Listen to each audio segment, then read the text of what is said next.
And so can I ask anyone who wants to ask our panelists a question, and it can be directed to all of them or any of them, and we'll take 3 at a time. If you could line up right by this mic, was that stage left? Over here. That's stage right. Pardon me, stage right.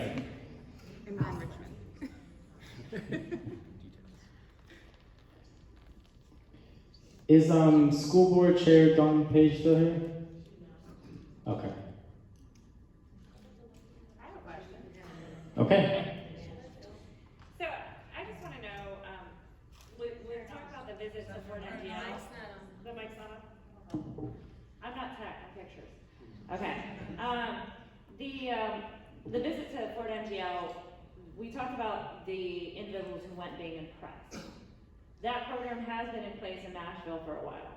What are the facts about success, or as a mother of 2 children who are on the autism spectrum, I know my kids, if they were tracked in kindergarten, would be tracked into a low-level drone kind of position, and that is not who they are or where they would excel at. So this is a problem for me that is a big issue.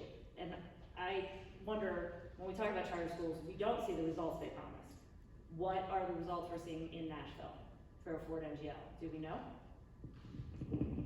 I know. Does anyone want to take that?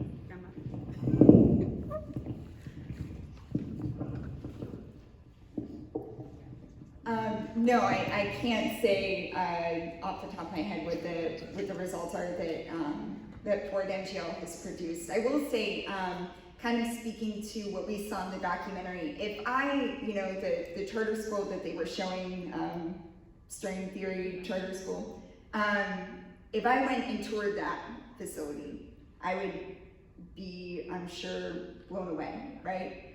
And so this is part of what happens is that I think even when a program like that can produce results, we have to understand that it's at the expense of other children, and that it is at the expense of public education as a whole. So for example, what they're able to create at string theory is money that's not going into the public school that we saw that no longer has a librarian or a music teacher.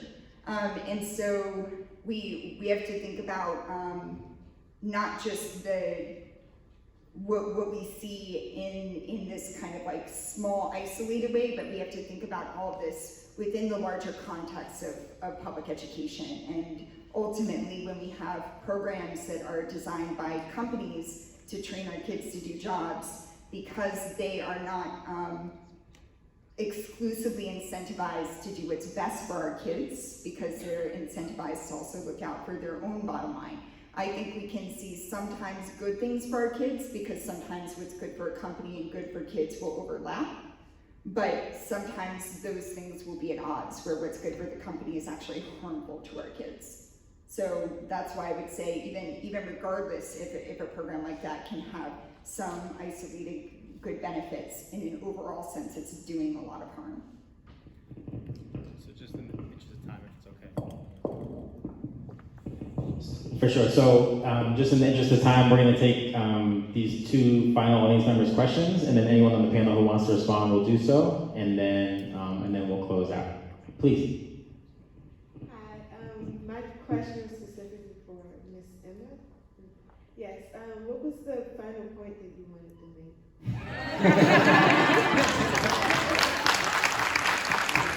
make? Great question. We're just going to take them both, but then we'll give them a chance to see that. We're just going to take both questions. Yeah. I actually had more of a comment, having gone to school in the 50s and 60s in New York, and being of an immigrant family. I can tell you that in the Italian community, especially boys, were trapped into vocational schools, which were terrible. Mm-hmm. And it was well known, and that's what I think, in a way, strengthened the unions, which are very weak today. So that's what caused, those great jobs in New York for sanitary engineers and other people like that. Now, I looked at this NGL4 thing. I almost found it impossible to find any information on results or anything else. There's nothing on there. It's almost impossible to even find out what it is. So I don't think there's that many statistics out there. But I can tell you that tracking is not the way to go. We know that charter schools aren't working. We know that K-12 is disastrous. The studies all show that, and yet we're still promoting it and paying into it. And starting to track kids when they're really not ready at that age, and it's so cultural that this is a really dangerous precedent for our country. And they're not talking about jobs in the future. They're talking about jobs in the next 4 or 5 years. That's not what our children need to be trained for. Okay, thank you. Thank you. Okay, so I just want to, unfortunately, remind our panel we're a little bit over, so please keep that in mind. But any last comments you want to make to the last two questions? I'll give it to him. So the kind of final thing I wanted to make was something that just kind of personally really bothered me.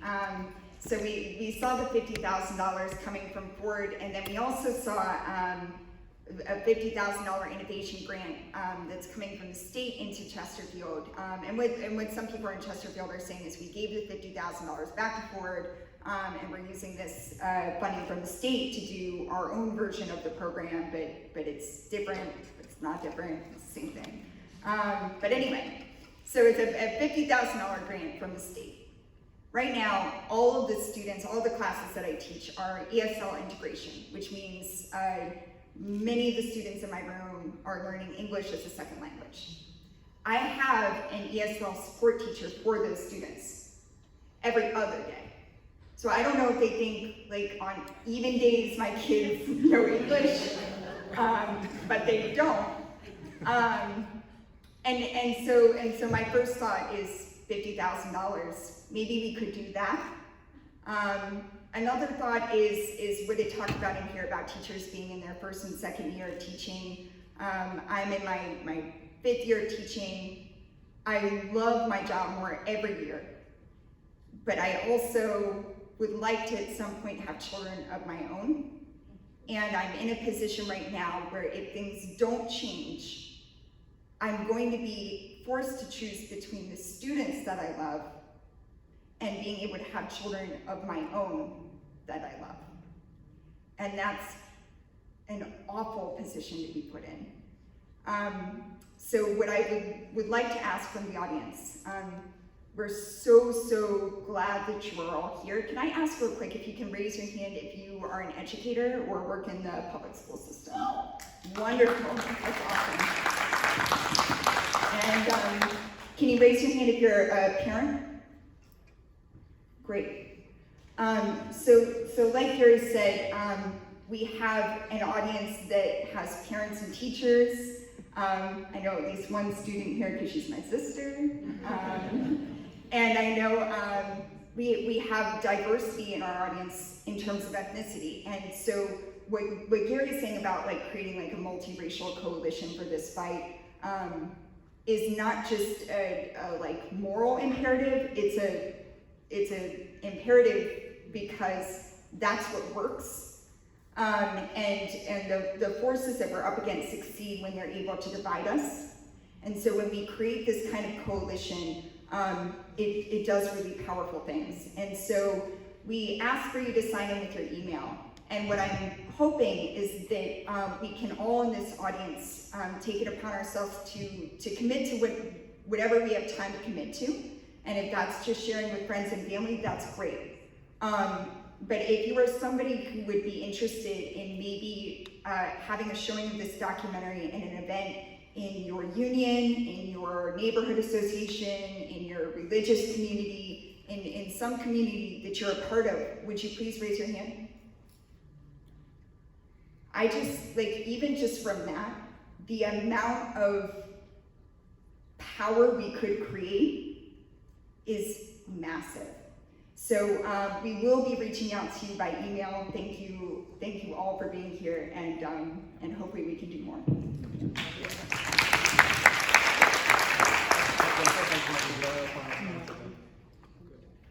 Okay. Can I ask the audience to join me in thanking our awesome panel for being here? Emma Clark, Donald Wilms, Rachel Levy, and Chris Duncombe. Thank you so much. Have a good night.